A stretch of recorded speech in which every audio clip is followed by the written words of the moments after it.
তোমরা সবাই কেমন আছো? ভালো আছো তো? ভালো থাকো, সুস্থ থাকো।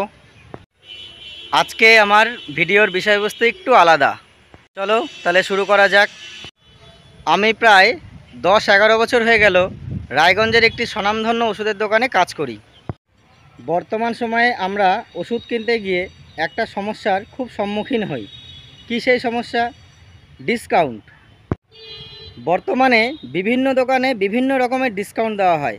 যেমন ধরুন 5%, 10%, 15%, এমনকি বাইরের বিভিন্ন সংস্থাগুলিতেও 20 থেকে প্রায় 22% ডিসকাউন্ট দেওয়া হয়।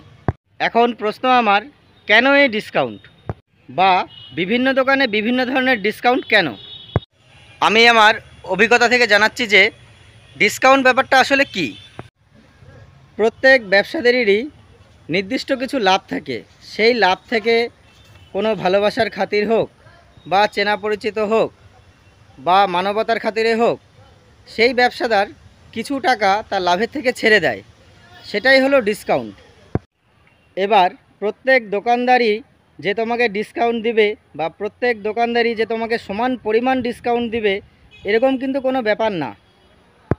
যেহেতু আমি ওষুধের দোকানে কাজ করি আর মানুষ আমার কাছ থেকে শুনতে চেয়েছে, তাই আমি আমার মতন করে উত্তর দিচ্ছি। ওষুধ কিনতে গিয়ে অন্তত কখনো বেশি ডিসকাউন্টের পাল্লায় পড়বেন না। ওষুধ কিনতে গিয়ে অন্তত কখনো বেশি ডিসকাউন্টের পাল্লায় পড়বেন না। সবসময় স্থানীয় কোনো দোকান থেকে ওষুধ কিনুন। Always vocal for local.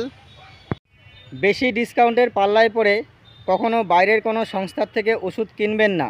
এটা সম্পূর্ণ আমার নিজস্ব অভিমত। স্থানীয় কোনো ওষুধের দোকান থেকেই সবসময় ওষুধ কিনুন। আপনি যেখানে ডিসকাউন্ট বেশি পাচ্ছেন সেখান থেকেই কিনুন। এছাড়া আমি অন্তত এটা বিশ্বাস করি যে মেডিসিন অন্তত সম্পূর্ণ বিশ্বাসের উপরেই চলে।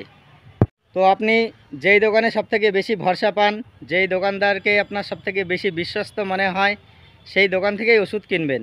ডিসকাউন্টের পাল্লায় পড়বেন না। ধন্যবাদ।